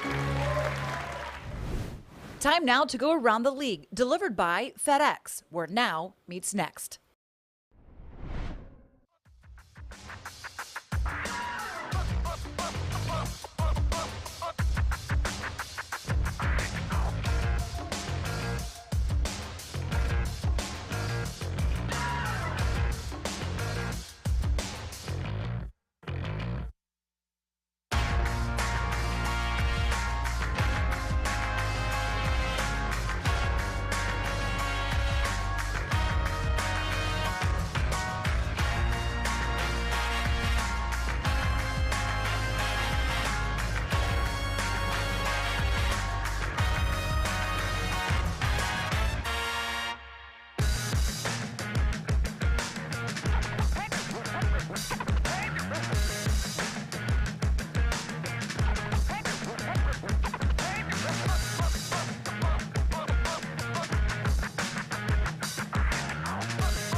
And today's game broadcast is presented by Pepsi Zero Sugar. Joining me now is Ben Standig of The Athletic. He covers the team. Ben, glad to have you here. Beautiful day. You're talking about the weather-wise. If we were a week ago here at FedEx Field, everybody would be frozen. I was happy it was a road game last week. Julie, Happy New Year. Thanks for having me. Yeah, Happy New Year. Here we are. Welcome to 2023, and welcome back to the starting position under center is Carson Wentz. How difficult of a decision do you think that was for head coach Ron Rivera? I mean, I'm sure it's difficult from an emotional perspective because Taylor Heineke has been with him for a while. He's obviously been so instrumental these last 2 years in keeping things going. But he went and made the trade for Carson Wentz last offseason for a reason, even knowing Heineke was here. And, they're hoping that the slower start that Wentz went through was a combination of adjustment to a new scheme. They didn't have Brian Robinson for most of that stretch. The defense wasn't playing as well as it had as it ended up having most of the year. So I think the hope is all these things together gives them the boost that they need. Obviously, he talked about getting a spark the other day. I think the offense does need one. And we've heard even Terry McLaurin saying that, like they're missing a little extra of something. And no man will knock the job that Taylor Heinicke did. They have the utmost respect for him. And, of course, like that kind of magic. But they did go out and they did pay Carson a lot of money to come here for a specific reason. And now we can kind of see how that comes around here in the final 2 games of the season. For Carson, though, he had last year as well with the Colts. They had to win the final 2 games in order for them to be able to advance, and they did not. How is Carson handling that and the pressure that comes with what these next 2 games mean for this franchise? I mean, you can't write these things sometimes. I mean, if you had said at the beginning of the year it's going to come in the last 2 games for this human being specifically, you'd be like, oh, okay, sure. Like of course, that would be the movie version of how this is going to go. Well, this is what's happening. He's got these last 2 games to get this team into the playoffs, but also change his narrative a little bit to a little bit of redemption for sure. So, look, I think what's interesting about Carson is he's not a guy that he kind of wears his emotions on his sleeve a little bit. He doesn't really hide it too much when he's talking to us. So I think he's aware. He remembers what happened, but simultaneously, I think he's really valuing this opportunity to get back out there, and hopefully that's what he focuses on more than reminders of last year. He said he doesn't try to think too much about that, and I'm sure it's something he probably does not. There were a lot of other factors that went into that as well. It was not entirely his reasoning of what happened with the Colts. They did not get those victories, and it was my understanding he also was dealing with COVID and was not totally healthy as well. Not that there are ever any excuses in football. When you put on that uniform and you step on the field, you are expected to perform and play. But they do believe that Carson is healthier now than he was even in training camp coming on in. He has a better grasp of the offense now than he did before. As he said, when he wasn't out there, he was still in all the meetings, learning and grasping and getting much more confident with it. Does this offense change? Does Scott Turner change how he calls the plays with Carson under center versus Taylor? Well, I think that's the big question. It's funny, I was walking in today, and we walk in the same entrance as the players and the coaches, and there's a group of kids, as like sort of penned off there to get autographs. Scott Turner was walking right in front of me, and as some of the kids were yelling at his name, one kid yelled out, "Keep running the ball!" and I really think that is sort of, this is the perfect opportunity to stay with that plan. Brian Robinson's obviously been very good this year, and the Browns statistically are one of the worst run defenses in the league. Easy way to get Carson acclimated to the situation, lead with the run, then go with the play action. That's what he does well. I hope that Scott Turner can do that, but we'll see. Sometimes you can get lost during the game, who's getting enough touches and things like that, but hopefully they stick with that game plan, assuming that they can run on the Browns. They should be in a good spot. It has been a little bit more the definition of their offense was to be able to run that ball, and Brian Robinson being back has certainly helped that, but he's been a little bit dinged up. Antonio Gibson is officially inactive today as well. I'm really excited to see how this offense goes, as I think most fans are. Give us some of your fantasy players. Like, if you're going to start on both teams, like who's going to be that electrifying, get me a whole bunch of points at the end of the day? Yeah, well, I think for Washington, Brian Robinson and Jahan Dotson. Look, obviously if you have Terry McLaurin, that's a relative no-brainer. But Brian Robinson, you could have started him over the course of the year, but you always had the Gibson factor. He's clearly got the backfield to himself. And Dotson's been on a roll, obviously, touchdowns in 3 straight games. He's played well. For Cleveland, I think their tight end, David Njoku, you got to consider after what George Kittle was able to do last week, and obviously no Cam Curl again for Washington. So I think David Njoku would be somebody. You're going to start Nick Chubb, but Washington's run defense has been really good. If Nick Chubb has a good fantasy day, that does not bode well for Washington's chances, but in general, you probably still have to start him. And Cam Curl being out, I think, is significant in what they can do against the run as well. We saw how his absence, you like him on the field. You like Cam Curl on the field. And unfortunately, he is inactive today, as is Benjamin St. Juste. So there you go. Your fantasy football report is presented by FanDuel. Make every moment more with FanDuel, official partner of the Washington Commanders. Ben Standig of The Athletic, thanks so much for stopping by. Happy New Year. And hopefully we get to continue to celebrate all day long as well. And when we come back, we're going to celebrate with Fred Smoot. He breaks down the postgame for you each and every game day.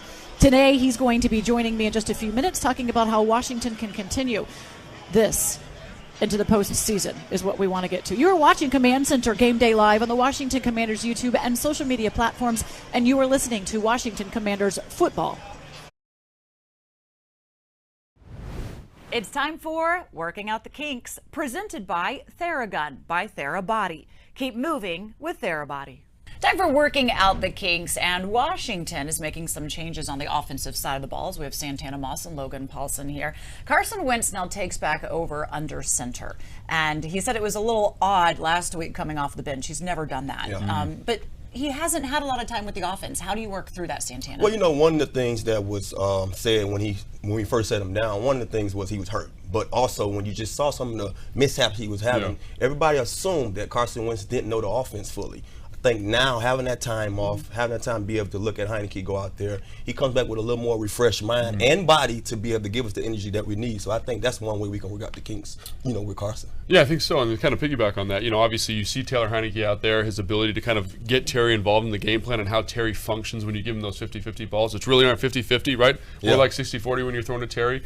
Understanding that, like, the better I understand the offense, I know where to go with the football. It's going to help the offensive line out tremendously. So I think there's a lot of good things here from this little hiatus that he's had to come back into the lineup. I also think that, you know, it's really important that Scott Turner stay conservative, trust your defense, don't put too much on his plate, and I think that'll help him have an outstanding debut. You know, he said, look, while I was off, I wasn't just like schlepping around doing nothing. He was in the meetings, he was taking notes, and so he does feel like he has a better grasp of this offense now than he did despite not being on the field to execute it. But a big thing I'm curious to see in this as well is how does he get in chemistry with those guys, with just maybe 1 week with the number ones this week. There you go. We worked out the kinks on offense. The whole season leads to this one night. This is your moment. Yeah, let's go. Come on. Do it for the cookies. Warm cookies. Pull, Kringle. Pull. Go. Stale cookies. Vegan, gluten-free cookies. Is it the stress? Pain? Mrs. Claus? What's really holding you back, Chris? Come on. Don't let Rudolph steal the show. There are guns to all, and to all a good night.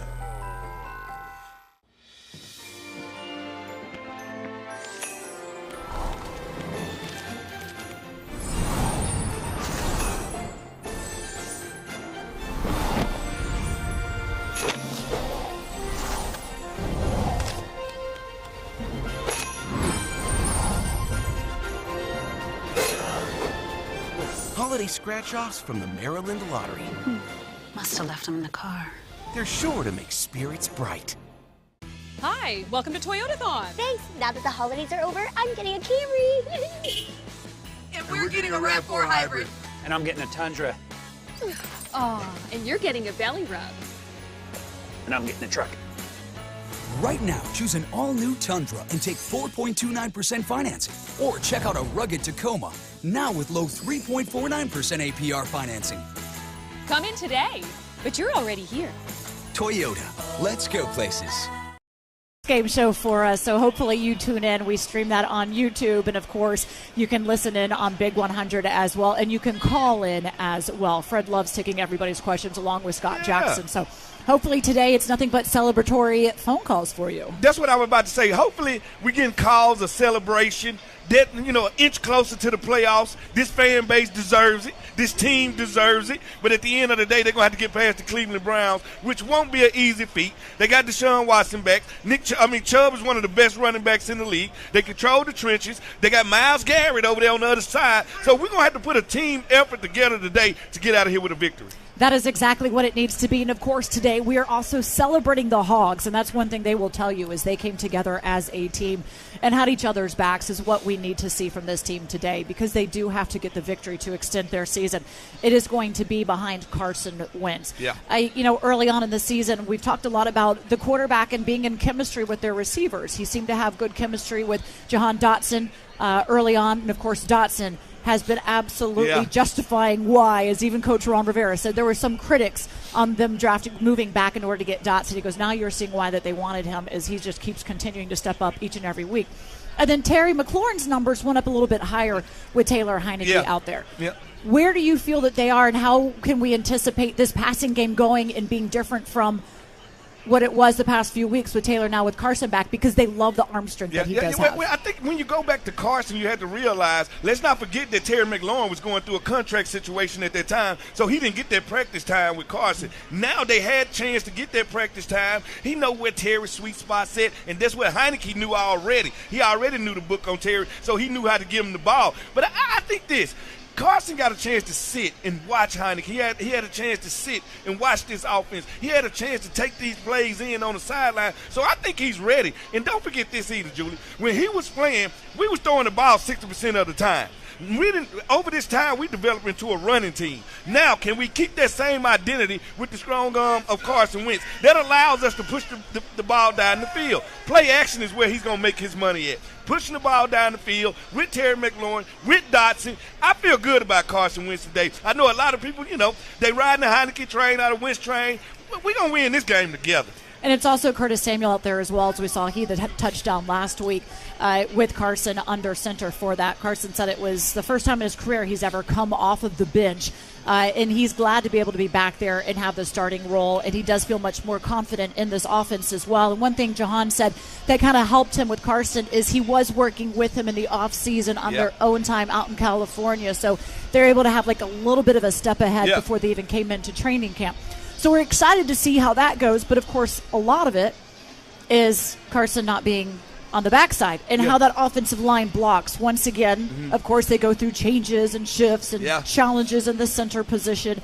And you have Myles Garrett coming for you. Yeah, that's scary right there. Myles Garrett, we just seen Nick Bosa. We just seen Trudeau. So we've seen primetime defensive ends have good games against us. So now when you bring in a guy like Carson, who's a true pocket passer, Logan Thomas is the key. And Logan Thomas had down numbers with Heineke because Heineke is a shorter guy. He's not going to throw over the middle a lot. Well, that switches around when it comes to Carson. He loves his tight end. So getting the ball out quick is going to be how you neutralize their pass rush. Getting the ball to Logan Thomas in the middle of the field is how you neutralize their pass rush and pushing the ball down the field. I think what we have to do now, first down, we are 80% running team. I think you got to come out on first down. You got to push the ball down the field. You got to bag the cornerbacks, but the Ward and West of these guys, you got to back them up with deep tries. And I don't care about completing the pass. You got a chance for a pass interference, and you got a chance to let them know we're going to push the ball down the field today. It's exactly what they were hoping to try and do and take advantage. Terry McLaurin was saying, look, they want to be able to have more explosive plays.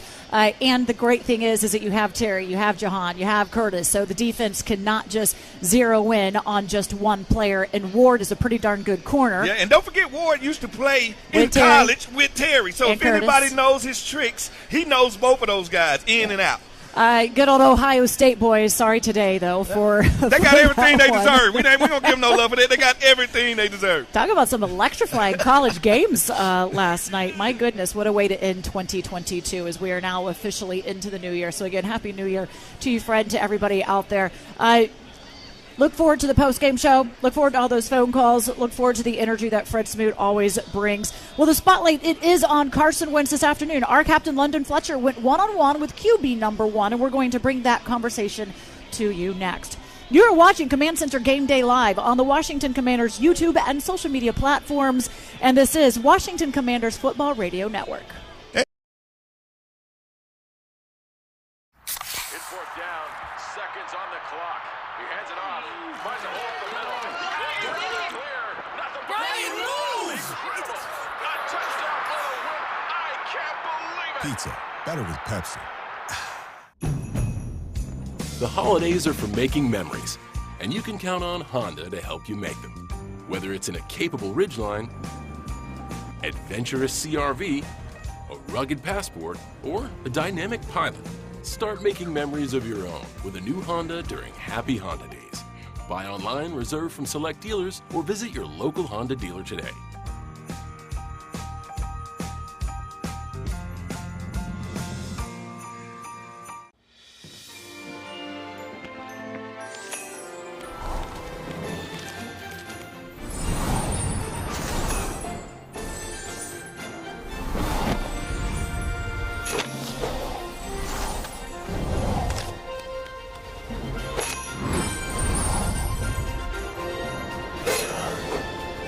Holiday scratch-offs from the Maryland Lottery. Must have left them in the car. they're sure to make spirits bright. Washington Commanders football is back, and so is our BOGO. On game day, buy one large pizza and get a second large pizza for free. Order online or download the app today. Paisanos, official pizza partner of the Washington Commanders. They may not be playing for a playoff spot right now, but they are a very good football team. Their defense is playing really sound right now. They have stars really all over the field, offense and defense. And, we just want to be efficient when we get the ball in our hands, I think. You don't never know how many drives you're going to get in the game, so we got to make the ones we get count. And that means when we're in those got-to-have-it situations, whether it's third or fourth and short in the red zone, you got to be able to capitalize if we want to be able to be successful this week. We want to win both these, obviously, to get into the playoffs, and that's a part of it. And I think that's also part of the reason, behind it. I mean, the last 3 games were 0-2-1. And so looking for a little something extra to give us a little something to get over the hump. And it's important, especially with these last 2 games that we want to win. We want to be physical. We want to let the offensive line come off and set blocks. And, we've played some good pass rushers in the last couple of weeks. You don't want those guys just be able to pin their ears back. That plays into it a lot. Obviously, we're playing some good pass rushers in Myles Garrett and Clowney coming up in this game. So, you never really want to be one-dimensional. It's all part of it. They're a good team. I'm excited that they're coming to our place, that we get them at home, and they present a tough task, obviously, defensively. They do some good things, and they're similar schematically to what the Niners did to some extent, kind of similar systems. So I think some of that recollection and kind of overlap can help us, but they're a good team and a good defense that we got to show up and be ready for.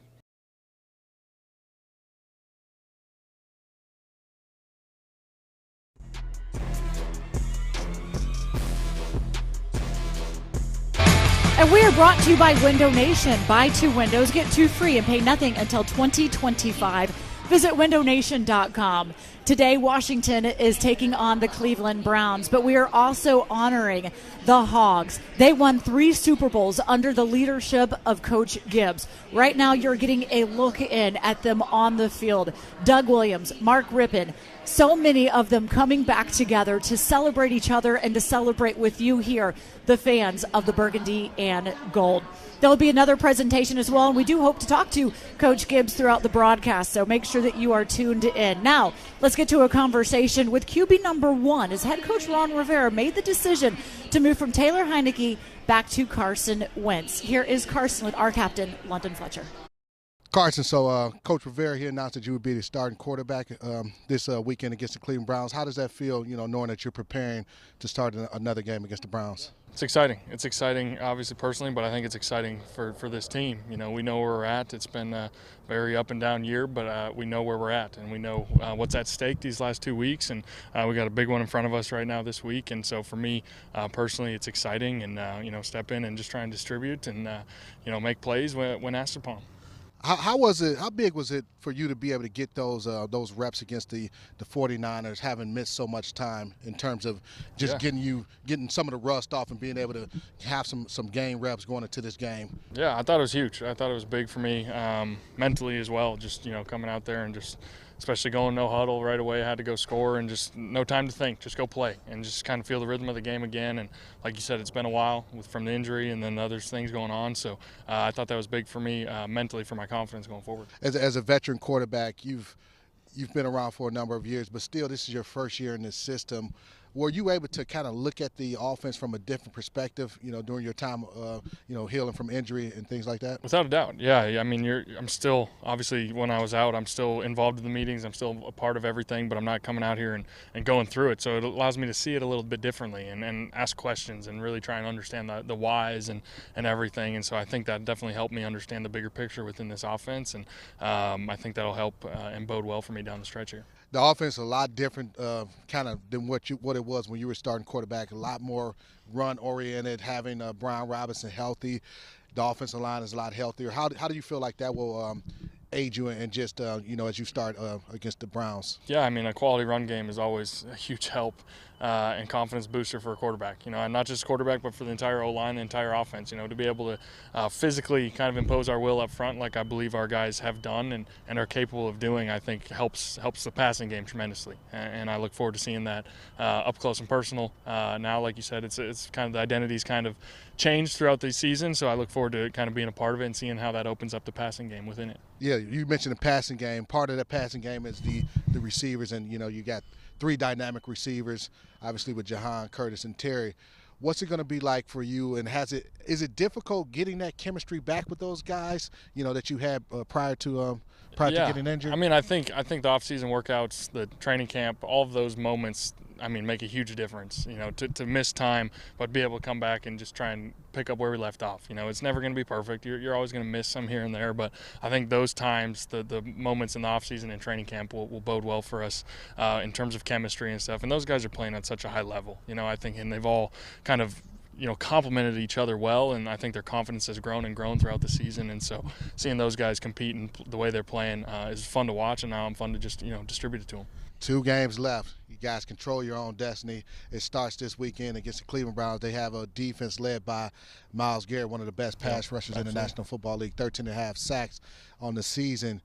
What's it like going against this Browns defense led by Garrett? Yeah, it's a talented defense. They fly around. Obviously, they got Miles, Jadeveon over there. They got 2 premier defensive ends over there, and they make life tough. Without a doubt. They're coached well. They fly around. They play hard. They play fast. So we got our work cut out, and we're going to know where those guys are at all times because you got to respect them. They're two of the premier guys in this game. So it'll be fun. It'll be a fun matchup. I'm excited we got them at home, and so it'll be fun. You're known for giving some great Christmas gifts. Obviously, you got some guys some nice gifts this past Christmas. But Jason Kelsey, I don't know if you heard this. He was telling a story about you buying the guys a bunch of shotguns. That's right. Is that true? Just the offensive line or the No, that's entire totally offense? True. My rookie year in Philly, I bought the O-line some really nice wood and nickel-plated shotguns with their names and numbers engraved on them and everything. And so, that was a cool, unique gift that I think is personal to me that I think all those guys thought was pretty cool. Yeah, well, Jason definitely appreciated it. For sure. I'm not into guns, but hey, everybody wasn't, but I had them all over in the spring for the most part. We made sure everyone understands gun safety to an extent. But I put it up. I put one up on my wall, man. Absolutely, that's what it's for, and I thought guys thought it was pretty cool. And to everybody that has been joining us on our social media platforms, we say goodbye to you, but we are getting excited for kickoff. It is coming up. Our 50-yard line show will continue on Big 100. Everybody stay with us. This is an absolutely huge game right now on the field. Coach Joe Gibbs and the Hogs are being honored. We will celebrate them throughout the game. And, of course, we'll be cheering for Carson Wentz to get this victory. You are listening to Washington Commanders football. Y'all know what's so special about today? In 30 years, we're going to be talking about this game. When you old and can't do this no more, you're going to be telling your kids about this game. You know why? Because this game either going to make or break our season. It's either going to take us where we want to get to or it's not. So how do you want this to go? It's on us. They don't want to be here. They came here to get their ass kicked. So what we going to do? Are we going to just walk out there like we got it, or we going to make them earn it? I'm telling you, play our game. Play for each other. I promise you, when we do that, they ain't gonna be messing with us, y'all. I promise you. Lock in, focus in, let's get this done. Hey, family on 3. 1, 2, 3. Let's go.